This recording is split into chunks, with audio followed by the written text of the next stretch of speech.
Hello guys, welcome to today's Topic TV.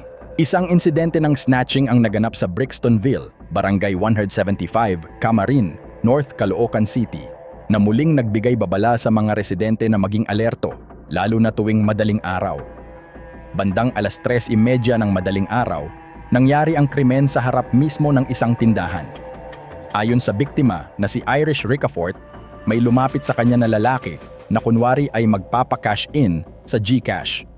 Ngunit nang kunin na ng lalaki ang cellphone upang magpicture, bigla na lang nitong hinablot at mabilis na tumakbo papalayo.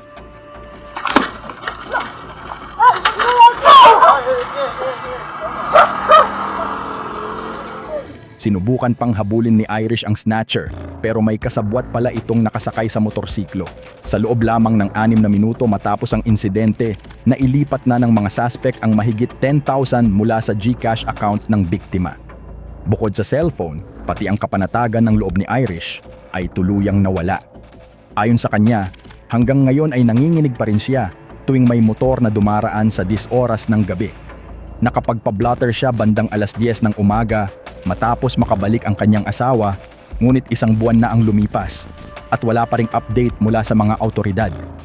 Sabi pa ng biktima, hanggang ngayon wala pa ring balita, gumagala pa raw yung snatcher sa Maligaya. Ayon sa mga residente, ang pangunahing suspect ay dating taga-Pangarap Village at ngayon umano'y lumipat sa Maligaya area.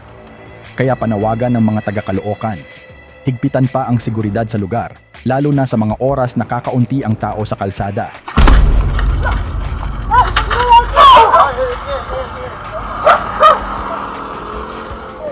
Isang insidente din ng snatching ang naganap sa Barangay Bagong Nayon.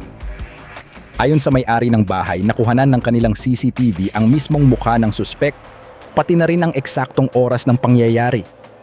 Makikita sa video ang lalaki habang kunwaring magpa-cash in bago mabilis na hinablot ang cellphone na ng biktima na ginagamit pa naman nito sa mga GCash transactions araw-araw.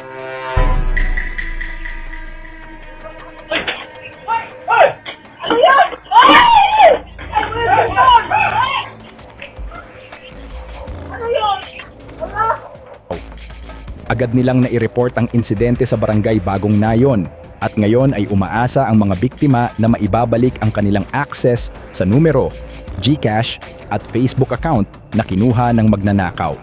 Sa kabutihang palad, wala namang nasaktan sa insidente.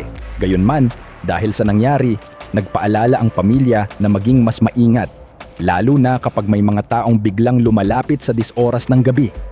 Patuloy silang humihingi ng tulong mula sa publiko. Kung sakaling may nakakakilala o may impormasyon tungkol sa suspect, agad ipagbigay alam sa mga awtoridad. I-share ang video na ito para magbigay babala sa iba at maiwasan pa ang mga ganitong insidente.